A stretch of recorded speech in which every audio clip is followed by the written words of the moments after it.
ataupun Nakula ternyata dia jarang sekali melihatkan kelebihannya, tapi dia bisa menggunakan kelebihannya dalam waktu ruang lingkup yang tepat pada kehidupan ini.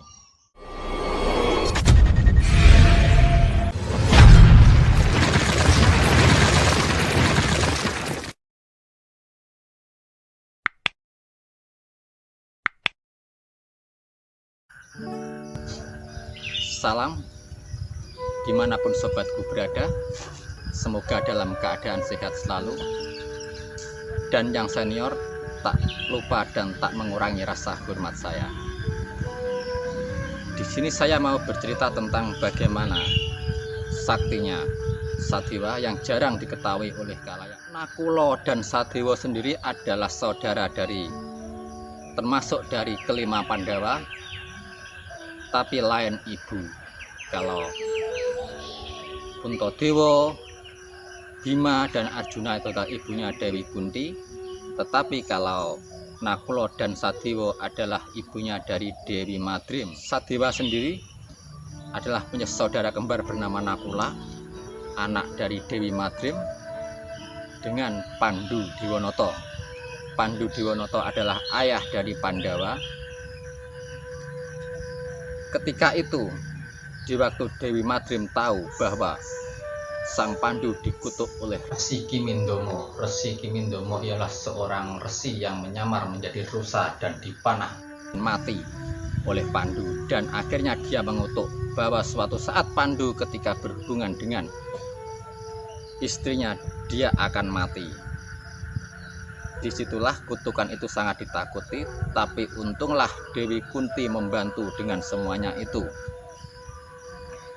Ketika itu Dewi Kunti memberikan sebuah kesaktian atau sejenis mantra yang bernama adalah Kunto Wedaring Rasa Sabdo Tunggal Tanpa Aran. Itu fungsinya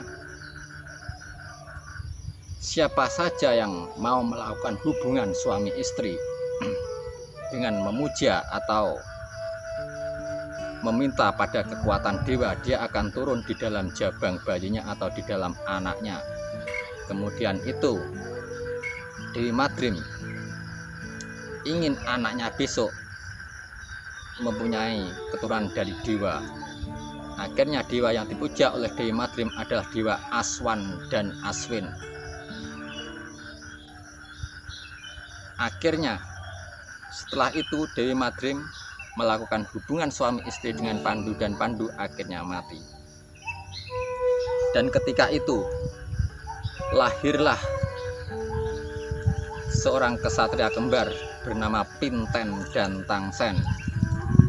Pinten dan Tangsen adalah titisan dari Sang Hyang Aswan dan Aswin.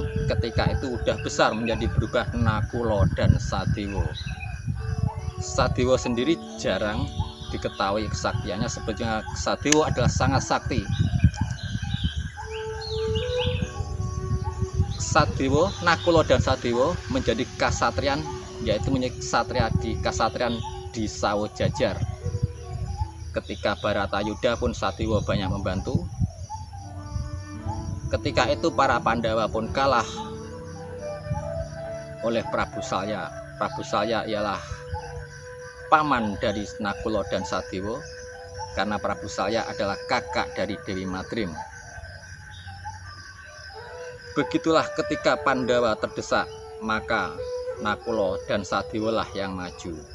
Ketika itu sesakti apapun Prabu Salya ketika melihat keponakannya, dia pun akhirnya menyerah. Karena apa? Ingin tampuk pemerintahannya, atau ketika kemenangan dari Baratayuda dimenangkan oleh para Pandawa, yaitu keponakannya sendiri.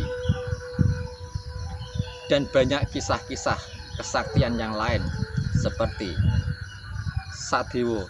Sadewa sendiri pun sebetulnya salah satu kesatria dari semua pewayangan yang bisa ngeruat atau mengembalikan wujud dari Betari Durga menjadi Dewi Umayi. Dewi Umayi atau Dewi Uma ialah istri dari Betara Guru, di mana yang dikutuk oleh Bathara Guru untuk menjadi raksasa perempuan atau Betari Durga. Dan yang bisa mengembalikan adalah Sadewa. Dan akhirnya diruat pun Sadewa meruat Dewi Uma. Sebab itulah Sadewa bergelar dengan Bambang Sudomolo. Bambang adalah seorang kesatria, Sudo artinya mengurangi, Molo artinya memolo. Ketika keangkuhan, kesombongan dari Betari Durga udah bisa dijinakkan atau udah bisa diruat kembali menjadi baik, maka kejelekan-kejelekan yang berada di dalam dunia itu pun akan segera hilang dari muka bumi ini. Itulah mungkin salah satu kelebihan dari Nakula dan Sadewa. Kita bisa mengambil hikmah dari semuanya itu bahwa Sadewa ataupun Nakula ternyata dia jarang sekali melihatkan kelebihannya, tapi dia bisa menggunakan kelebihannya dalam waktu ruang lingkup yang tepat pada kehidupan ini. Dari situlah kita bisa belajar, kadang orang yang jarang mengeluarkan pengetahuannya ataupun kemampuannya, dia pasti akan mengeluarkan kemampuannya pada suatu saatnya nanti. Mungkin itulah bincang-bincang tentang Sadewa, dan banyak lagi tentang kisah Sadewa ataupun Nakula yang bisa diterangkan, tapi mungkin bisa kita sambung lain kali. Ada kata yang salah atau yang kurang sopan, saya mohon maaf. Tujuan kita hanyalah untuk mengembangkan agar generasi muda mencintai budaya dan sejarahnya sendiri. Salam.